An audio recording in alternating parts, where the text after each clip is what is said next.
Assalamualaikum, my name is Azlan. My topic is congestion in airport infrastructure. Traffic congestion is a condition on transport networks that occurs as use increases and is characterized by slower speeds, longer trip times, and increased vehicular queuing. When traffic demand is great enough that the interaction between vehicles slows the speed of the traffic stream, this results in some congestion. While congestion is a possibility for any mode of transportation, this article will focus on automobile congestion on public roads. Airport definition. An airport is an aerodrome with extended facilities, mostly for commercial air transport. Airports often have facilities to store and maintain aircraft, and a control tower.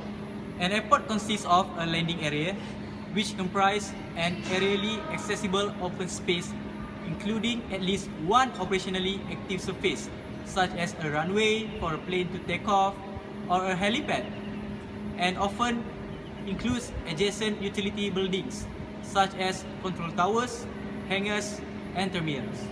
About congestion in airport infrastructure, one of the current challenges to aviation is reducing the congestion in major airports.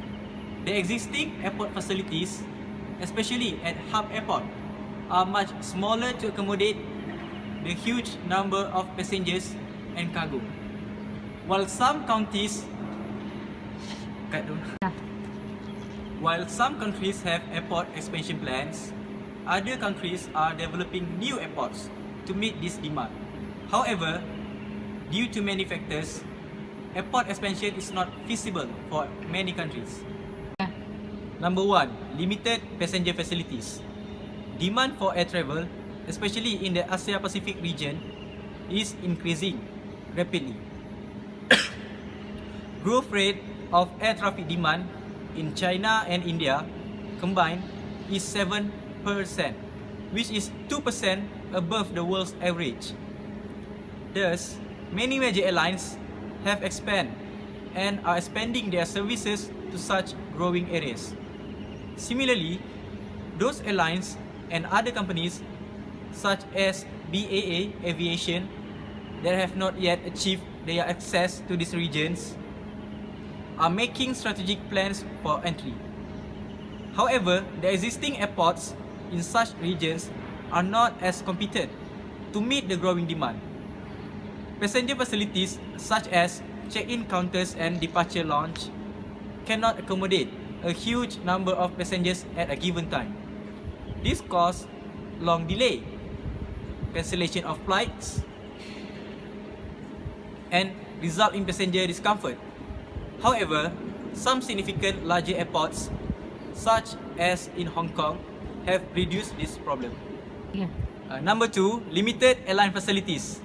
Airline facilities, such as runways and slots, are insufficient to meet the huge number of aircraft fleet that use airport at a given time. For example, the average number of flights using the London Heathrow Airport daily in the year 2007 was recorded as nearly 1,320. According to this figure, the number of flights landed at Heathrow per minute at peak times is nearly 3 to 4 for 1 minute. Therefore, with increasing demand, this figure can go up to 5, 6, even up to 7. However, with limited facilities, an airport cannot service such number of flights at a given time. Additionally, with the increase in the adoption of Airbus A380 by many airlines over the world, airports need extra services like expand departure lounge to accommodate 500 to 800 passengers in one place, and double-deck ramps in order to smoothen loading and unloading passengers. Number 3, limited cargo facilities.